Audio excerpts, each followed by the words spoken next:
Signal Noir, the last ordinary morning. Mara Voss became known for a sentence she never meant to sound brave. Please do not run. If you run, you will fall, and if you fall, I will have to be angry with you, and none of us has time for that. People repeated it later on memorial streams.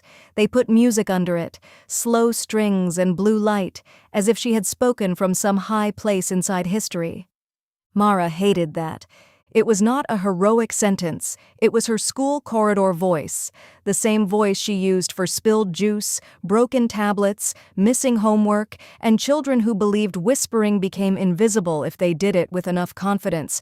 The day the black signal came did not begin with thunder. It began with rain on the kitchen window, burned coffee, and Theo standing barefoot in front of the basil plant. "Your plant is judging me," he said. "It is not judging you. It is leaning. It is alive. That is already more than I can say for the coffee machine." Mara opened the machine, saw the black crust inside, and closed it again like a doctor with bad news. "Saint Barista is dead." Theo looked offended. "Was it me?" "You poured cinnamon syrup into the water tank." That was Monday. That was the motive. Theo Amani could keep half of Bremen's underground delivery belts moving during a snow emergency, but he could not remember where the spare sheets were kept. He made jokes exactly 2 seconds before a situation became serious. Mara loved him for that. She also sometimes wanted to throw a spoon at him. On the kitchen wall, the morning feed rolled past weather, city elections, and a sports scandal from Mars. Then the screen shifted to a blue banner. Directive Blue News. Claire Beaumont appeared with her usual calm face, the face of a woman who could announce the end of the world and still pronounce every name correctly. Alliance Terrienne confirms an unidentified transit disturbance near the outer colonial lane between India 1 and the Mars Relay Corridor. Officials describe the event as non-hostile and technically contained. No civilian restrictions are currently in effect. Theo reached for the last slice of toast. Translation: somebody's sensor had a bad dream. Mara watched the banner. Near India 1? Near is a flexible word in space. Near can mean yesterday, next year, or please increase our budget. My aunt's sister lives on India 1. You met her once. She gave me a scarf. It looked like a carpet apologizing. Mara gave him the look she used on students who claimed their homework had been deleted by emotional radiation. Theo surrendered the toast. Claire Beaumont continued, "Fleet advisory channels remain active. Strategic command sources decline to comment on whether Commander K-Lynx has been briefed." Mara smiled at the wording, but it stayed in her mind. Unidentified transit disturbance. Non-hostile. Technically contained. Official words were built to be swallowed before breakfast. She left the apartment at 7:20, kissed Theo once, came back for the glove she had forgotten, kissed him again by accident because he was still in the doorway, and told him not to put syrup into any machine that had not personally requested it. Outside, Bremen was wet and silver. Delivery drones crawled along the lower lanes. A woman in a yellow raincoat argued with a cleaning bot that had mistaken her shopping bag for loose waste. Above the roofs, the orbital elevator thread was barely visible through the clouds, a pale line stitched into the sky. As a child, Mara had thought it was a string holding Earth in place. Something above them, something holding. At school, the children were already loud enough to prove civilization had limits. "Ms. Voss," said Pim from the second row, "is it true that if aliens come, they have to register at customs?" "No, but if they arrive during my lesson, they have to wait until I finish the section on settlement charters. My brother says the outer colonies are being invaded. Your brother also said he could eat an entire soap cube and be fine." He was fine. He was blue. For only 2 hours. The class accepted this as a legal distinction. Mara opened the lesson file. The topic was early expansion law, Earth, Mars, colonial platforms, cargo limits, unfair taxes, signatures, and the moment when someone always decides the rules no longer apply. She was explaining the first Mars food riots when Lena raised her hand. "My mother says India 1 lost private comms for 12 minutes. The room changed. Not panic. Not yet. Just attention. Children smell adult fear quickly. Private comms fail sometimes, Mara said, especially in colonial lanes. Not all at once. Mara waited 1 second too long. Then Brême said, My father says the alliance lies in layers. First they say nothing happened. Then they say something happened, but it is contained. Then they say it was contained until it wasn't. Mara wanted to ask what kind of father said that at breakfast, but she knew the answer. A frightened one. Careful language is not always lying, she said. That sounds like something people say before lying. It also sounds like something people say before a history exam. Open your readers. They groaned, and ordinary noise returned. Paper screens unfolded, chairs scraped, a stylus fell. Pym whispered that if aliens came, he would offer them soap to prove humanity was dangerous. Mara laughed. She did not know she would remember that laugh later with such pain. By noon, the disturbance had a nickname, Signal Noir. Nobody knew who had named it. A student said it came from a pilot forum. A cafeteria worker said it came from a leaked fleet diagnostic. Theo messaged that the transit channels were full of people pretending not to be nervous, which meant they were very nervous. Mara wrote back, Do you think it is serious? Theo replied, I think people love French when they want things to sound expensive or terrifying. Then another message arrived. Probably not serious. Eat lunch. She ate half a lentil wrap and gave the rest to Isha Rao, the mathematics teacher, who was 8 months pregnant and claimed she had become allergic to food with corners. Isha sat beside her in the staff room, shoes off, one hand on her stomach. My husband says we should fill the bath, Isha said, in case the grid goes unstable. The grid is not going unstable. You say that with teacher confidence. Teacher confidence is legally worthless outside school property. The wall feed changed again. Alliance Terrian confirms additional sensor anomalies near colonial infrastructure. No direct threat to Earth has been identified. Citizens are advised to rely on verified information channels. Isha rubbed her forehead. Verified information channels. That phrase always makes me want to hide under furniture. Classes ended early because parents began arriving before the final bell. Not all at once, but steadily. The principal called it family discretion, which fooled nobody. On the tram home, every screen showed Directive Bleu news. Claire Beaumont stood beside a graphic of the Earth sector. Blue arcs, white colony points, red zones that were probably not meant to look like wounds but did. Officials deny reports of hostile entry into protected Earth-adjacent space. However, the 3rd and 4th fleets have adjusted patrol formation. Civilian observers have recorded unusual dark band interference across several communication arrays. The tram went silent except for the rain ticking against the glass. A man near the doors whispered, Signal Noir. He sounded as if naming the nightmare made it more real. Mara messaged Theo. Any change at the hubs? No answer came for 7 minutes. 7 minutes is not long, but when a person you love does not answer during a crisis, 7 minutes becomes a country you cross alone. Then his reply arrived. All fine. Emergency inspections, bad coffee. I am alive and professionally annoyed. Theo came home at 9, wet to the shoulders and smelling of rain and machine oil. For a few seconds, everything was normal. His coat was cold against her hands. His hair was flattened by the weather. He held up a bag from the bakery like a peace offering. I brought emergency croissants. It is 9 at night. History will thank me. Then he saw the news still playing on the wall. They moved the 3rd and 4th fleets, Mara said. They move fleets all the time. Toward the colonial lanes? Theo took off his coat slowly.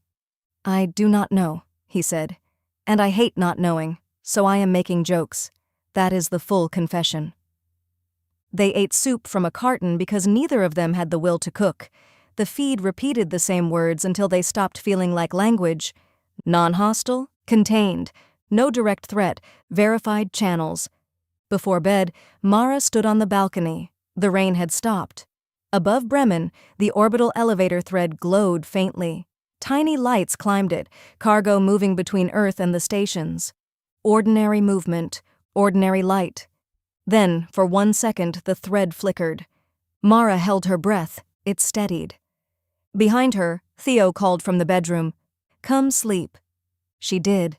The next morning was not ordinary, but people tried to force it into the shape of ordinary things. The bakery opened. The tram ran. School began at 8:15. The principal wore a tie, which meant he was terrified. Parents sent messages asking whether classes would continue, whether shelters were inspected, whether anyone knew anything, whether the rumors about Mars were true. Nobody knew anything. The first shelter drill happened at 10. The younger children treated it like a field trip. The older ones pretended boredom because fear was socially expensive. Mara led her class down to the reinforced lower hall. Pim asked whether aliens had knees. Brême said advanced aliens would not need knees. Lena said everything that walks needs something. Isha passed with her own students and whispered, "If I give birth in this hallway, I am naming the baby Evacuation. Evie for short." "That is almost nice," Mara said. "I know. I hate that." At 11:43, all personal devices vibrated at once. Not rang, not beeped. Vibrated. Emergency advisory. Remain indoors. Civilian traffic reduction begins at 1200. Follow local authority instructions. Do not amplify unverified footage. Do not amplify unverified footage meant there was footage. In the staff room, people watched it anyway. The footage showed a mining platform near the India 1 lane. At first it looked boring. Gray structure, black space, status lights, a maintenance arm turning slowly. Then something moved behind it. A black crescent, not a ship exactly. It did not shine. It swallowed shine. Around it, the video tore into dark bands, as if the image itself had been scratched by claws. Then a white flash. The platform vanished. Someone in the staff room whispered, "That is fake." No one argued. Claire Beaumont returned at noon. For the first time, Mara saw fatigue under the makeup. Alliance Terrien has confirmed hostile action against colonial infrastructure. Casualty figures are not yet available. The 3rd, 4th, and 5th fleets have entered active defense posture. Commander K. Lynx is expected to address strategic command within the hour. Earth remains under protected status. Earth remains under protected status. The sentence settled over the room like dust. At 3, school closed. Mara stayed until the last child was collected. Lena's mother arrived crying but trying not to. Bram's father arrived angry, which was another kind of fear. Pim's grandmother brought 3 umbrellas, 2 sandwiches, and a household emergency beacon. "For you," she told Mara, "I cannot take your beacon. I have 2. I was married to a dramatic man." Mara took the beacon. When she finally stepped outside, Bremen looked almost normal. That was the cruel part. Shops were open but crowded. Trams ran but slower. People looked up more often. The orbital elevator thread remained in place, a pale scar through the clouds. Theo called instead of messaging. "I need to stay at the hub tonight." "No." "I agree with your position emotionally, but we are on emergency rotation. If the lower transit grid locks, medical supplies slow down. I am not important, but my access card is having a wonderful day." She stood under the school awning, watching rain gather at the edge. "Do you think they will come here?" The line crackled. "Theo? I think Earth has a lot of defenses. I think there are fleets between us and them. I think every frightening thing online is being posted by someone who wants attention, money, or revenge on their ex." You did not answer. No. It was too quick. He knew it. She knew it. "I do not know," he said. That night, Mara did not sleep.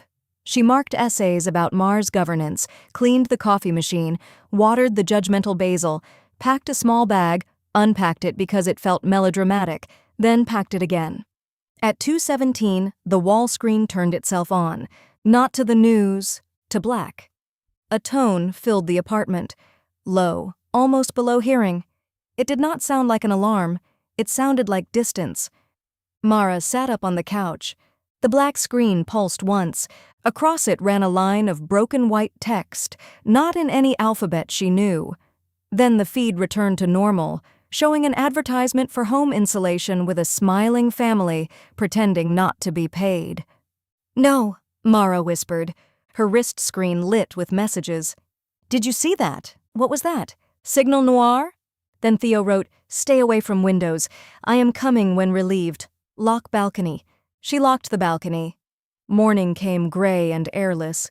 Directive Blue News did not use the word contained anymore. Claire Beaumont stood in the main studio with no background music. During the night, multiple civilian networks experienced dark band intrusion. Authorities are investigating whether the interference is connected to hostile action in the colonial lanes. Earth Defense Command has raised orbital readiness to level 4. Citizens are instructed to continue essential routines where possible. Continue essential routines. Mara laughed once. It came out wrong. At school, half the students were absent. The other half arrived with too many bags. Parents had packed toys, chargers, medicine, documents, photographs, snacks, all the things that said, "I am afraid, but I am not ready to admit we are fleeing." The lesson plan was useless. Mara pushed the desks aside and asked the students to sit in a circle. "We are going to do something boring," she said. "Is boring safer?" Pim asked. "Usually." She made them write down names, contacts, medications, relatives, and the route to the lower shelter. Children like clear tasks. Adults do too, but pretend otherwise. Brême said, "My father says if the Alliance loses the outer colonies, Earth is next." Mara looked at him. His face was pale and stubborn. "Your father may be afraid?" "He is." "What do you think?" "I think if something can reach India 1, it can reach us. But adults keep speaking as if space is polite." Mara had no ready answer. Lena said quietly, "Maybe space was polite before." No one laughed. At 12:11, the first distant boom arrived. At first, Mara thought something heavy had fallen in the gym. Then the windows flexed inward. Not broke, flexed. The building groaned. Every device in the room flashed blue, then black. The children looked at Mara. This was the moment. Not the fleets, not the briefings. This was where history stopped being a lesson and became the shape of a child's mouth before crying. Mara stood. "Lower shelter, now, walk." Nobody moved, so she used the ordinary voice. "Please do not run. If you run, you will fall, and if you fall, I will have to be angry with you, and none of us has time for that." Pim laughed, one sharp, terrified laugh.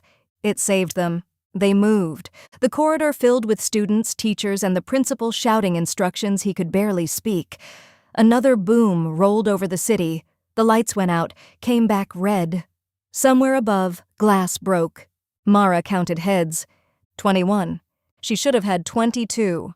"Where is Lena?" Brême pointed back. "Bathroom." Mara gave the class to Isha, who leaned against the wall with one hand on her stomach and the other holding a group of 7-year-olds in place by pure rage. "I will kill you if you die," Isha said. "Fair." Mara ran. She found Lena in the bathroom stall, standing on the toilet lid with her hands over her ears. "I can hear it in the pipes," Lena whispered. Mara could too. A deep humming in the walls, the same low tone from the black screen, but larger now, as if the city had become an instrument and something enormous was playing it. "Come here," Mara said. Lena shook her head. "I know," Mara said. "I know, but you have to come while your legs still remember how." That was not in any emergency training. It was simply true. Lena climbed down. Mara took her hand. They ran as the third boom struck. This one was above them. The ceiling lights burst. Dust fell. A pressure wave lifted the corridor doors from their magnets and slammed them open. Mara pulled Lena against the wall. For half a second, the world was only noise. Then the sirens began. Not device vibration, not advisory tones. Real sirens. Earth sirens. By the time they reached the shelter, the newsfeed had returned on the wall, distorted but visible. Claire Beaumont's face froze, broke into blocks, returned. Behind her, someone was shouting off camera. "Orbital defense engagement confirmed. Repeat, Orbital defense engagement confirmed. Multiple objects have penetrated the outer shield perimeter. Citizens must proceed to hardened interior zones. Avoid windows, transit entrances, roof access, and open plazas. This is not a drill. Mara sat with her class on the floor. Lena held her hand. Pim pressed his forehead to his knees. Brême kept whisper counting. Maybe students, maybe seconds, maybe impacts. Mara tried to call Theo. No network. She tried again. No network. The shelter shook. Somewhere far above, something screamed across the sky. The children began to cry, then tried to stop themselves, which was worse. So Mara told them a story. She did not remember deciding to. One moment there was fear, the next her mouth was moving. She told them about the first settlement kitchen on Mars, where flour floated because someone had miscalculated gravity in the storage bay. She described angry cooks, yeast escaping through vents, and an engineer inventing bread because the old recipe kept becoming a cloud. The story was barely coherent, but it had bread, mistakes, and people solving a problem that was not supposed to exist. So the children listened. Another impact. Closer. The screen went black. For 3 seconds, nothing. Then the black signal appeared. This time it was not an interruption. It was a shape made of absence, a vertical wound in the feed. Around it moved broken white marks, almost like writing, almost like stars dragged through ink. The low tone filled the shelter. Several children covered their ears. Isha cursed in Hindi German, and something that might have been pure invention. Mara could not look away. She had the sudden and unbearable feeling that the signal was not being broadcast to them. It was noticing them. Then Claire Beaumont returned, pale but steady. Citizens of Earth, remain in protected zones. Alliance Terrien confirms attacks against orbital stations, relay infrastructure, and atmospheric defense corridors. The Earth fleet is engaged. We repeat, the Earth fleet is engaged. Her eyes flicked once to someone beyond the camera. Commander K. Lynx has assumed emergency fleet coordination. Additional information will follow through Directive Blue channels. Stay together, conserve power, do not attempt surface travel unless instructed. The feed cut again. In the silence that followed, Pim raised his head. Ms. Voss? Yes? Is this history now? Mara wanted to say no. She wanted to say history was old paper, archive dust, speeches, names carved after danger had passed. She wanted to say history did not happen to children sitting on a shelter floor under a school that smelled of wet coats and fear. But the room shook again, and she would not lie to him. Yes, she said, but so are we. Hours passed without becoming time. The shelter lights dimmed, the ventilation coughed dust. The principal gave water distribution to a 14-year-old within 6 minutes because she was better at it. Isha's contractions began as false alarms, which she called an aggressively badly timed rehearsal. Lena fell asleep against Mara's shoulder.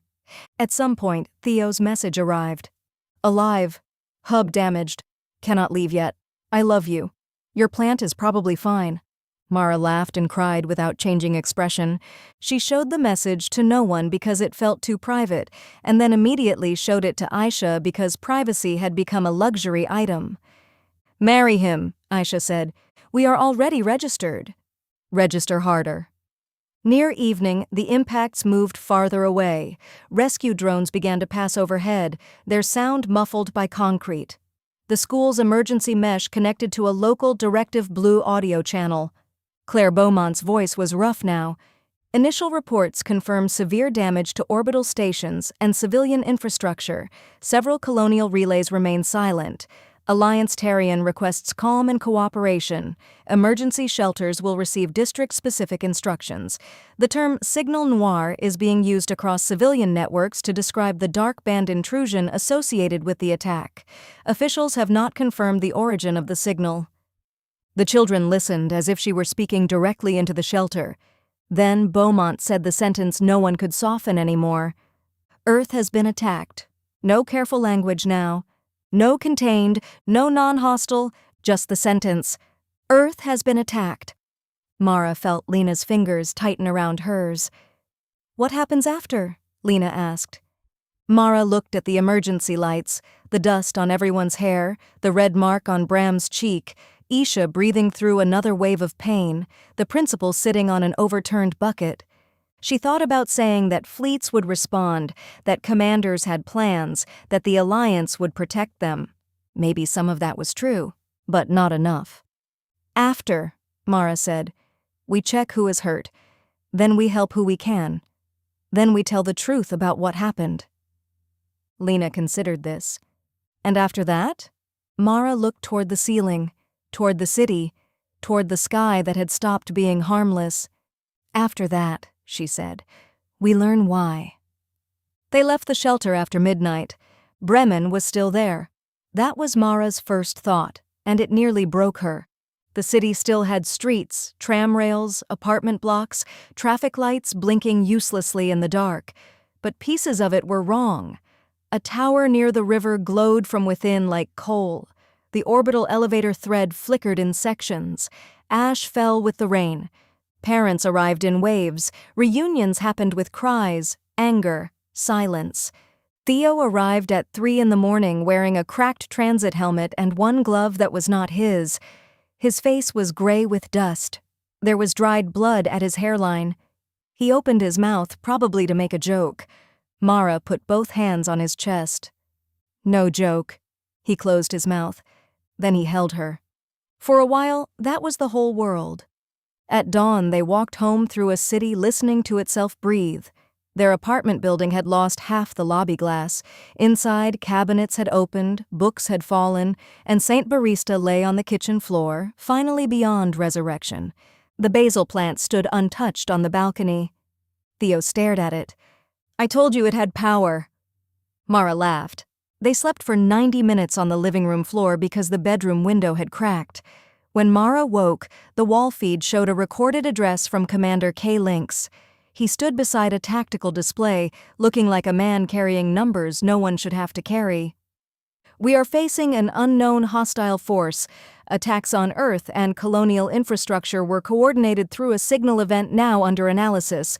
The Earth fleet remains operational. We will defend our worlds. We will recover our people. We will find the source. Mara watched without speaking. On the lower banner, names scrolled.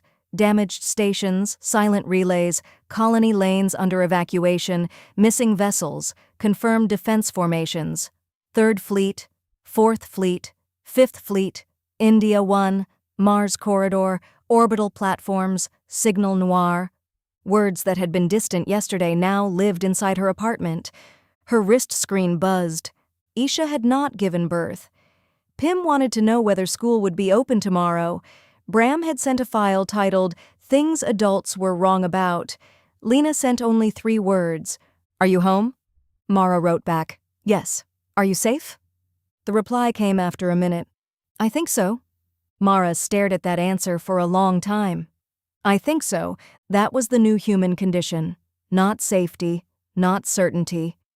A small shaking I think so sent across damaged networks by a child who had learned too much in one day. She opened a blank recording file. The recorder asked for a title. Mara typed, The Last Ordinary Morning. Then she began. My name is Mara Voss. I teach history in Brême. This is what I remember from the day before the sky changed.